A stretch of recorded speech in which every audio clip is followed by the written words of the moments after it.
Assalamualaikum warahmatullahi wabarakatuh. Selamat pagi semuanya. Bagaimana kabarnya hari ini? Semoga semuanya dalam keadaan sehat walafiat. Kembali lagi kita dalam pelajaran IPA. Kita kali ini akan mempelajari bab yang kedua, yaitu mengenai klasifikasi makhluk hidup. Nah, sebelum kita mempelajari bagaimana caranya mengklasifikasikan makhluk hidup, kita pelajari dulu mengenai ciri-ciri makhluk hidup dan apa perbedaannya dengan benda mati. Coba perhatikan gambar yang ada pada layar kalian. Ini adalah gambar beberapa anak yang sedang bermain bola. Kemudian, ini adalah sebuah robot. Kira-kira apa saja persamaan dan perbedaan antara anak laki-laki yang tadi dengan sebuah robot? Nah, mereka sama-sama bisa bergerak. Namun, apakah robot dapat berkembang biak? Apakah robot membutuhkan makan? Nah, tentu saja robot tidak dapat melakukannya karena dia bukan makhluk hidup. Nah, untuk lebih jelasnya, mari kita bahas lebih lanjut. Ciri umum makhluk hidup dan benda mati. Yang pertama, mereka sama-sama memiliki massa, bentuk, dan menempati ruang. Yang kedua, memiliki unit strukturalnya sendiri. Jadi, masing-masing mempunyai penyusunnya yang berbeda-beda. Untuk makhluk hidup disusun oleh sel, dan untuk benda mati disusun oleh yang disebut dengan atom. Ya. Jadi makhluk hidup itu adalah sel, sedangkan benda mati adalah atom. Jadi berbeda. Nah, kalau perbedaannya apa saja? Perbedaan antara makhluk hidup dan benda mati. Makhluk hidup dapat menunjukkan ciri-ciri makhluk hidup. Ciri-ciri apa sih? Nanti akan kita bahas. Sedangkan benda mati tidak dapat menunjukkannya. Nah, ya. Sekarang kita bahas terlebih dahulu ciri-ciri dari makhluk hidup. Siapa di sini yang masih ingat ciri-ciri makhluk hidup? Nah, materi ini sudah dipelajari saat kalian SD. Kalau misalnya ada yang belum ingat lagi atau sudah lupa, ya, ataupun sudah ingat, mari kita bahas sama-sama supaya lebih ingat dan lebih paham lagi. Yang pertama, memiliki organisasi tingkat sel. Pada makhluk hidup, itu struktur penyusun terkecilnya yaitu sel.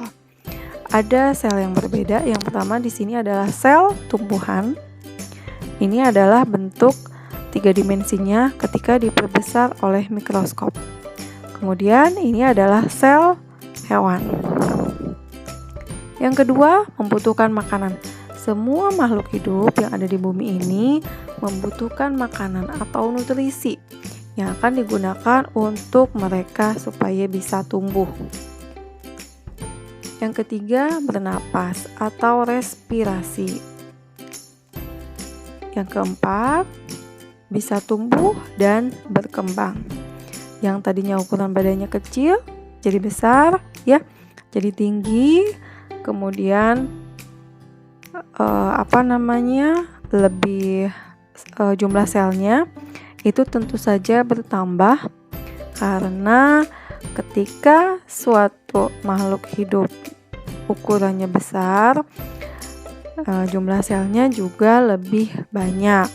Jadi semakin banyak sel, dia semakin besar ukuran tubuhnya. Kemudian yang kelima, mengeluarkan zat sisa. Nah, zat sisa di sini bukanlah ketika saat kita mengeluarkan feses pada saat kita BAB. Zat sisa di sini maksudnya adalah pada manusia ada 4 zat sisa.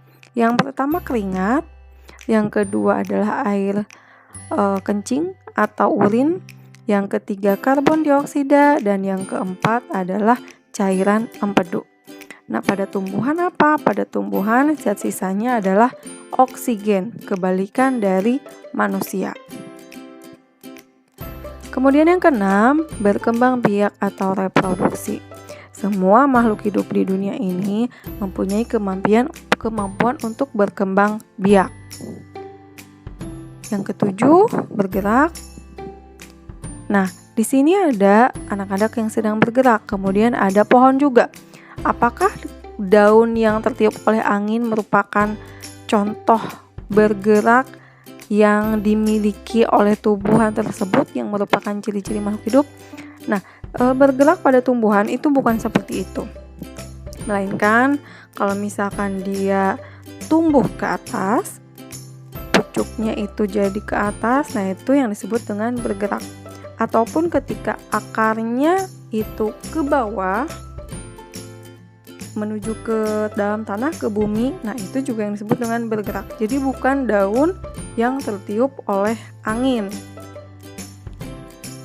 Yang kedelapan, respon terhadap rangsangan atau iritabilitas, kemampuan merespon pada adanya rangsangan. Contohnya di gambar itu ada tumpuan putri malu yang ketika disentuh dia akan merespon, yaitu dengan cara menutupkan daunnya. Kalau manusia misalnya ada cahaya yang kena mata kita, otomatis kita akan segera menutupnya. Dan yang terakhir yaitu memiliki siklus hidup. Maksud siklus hidup di sini adalah misalnya pada manusia yang tadinya awalnya dari telur ya, yang dibuahi oleh sel sperma, kemudian berkembang jadi janin, kemudian dilahirkan jadi bayi, tumbuh menjadi anak kecil, dewasa, remaja, dewasa, lansia, kemudian akhirnya meninggal dunia.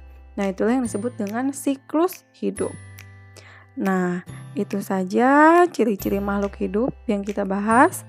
Kemudian tadi persamaan dan perbedaan makhluk hidup dan benda mati.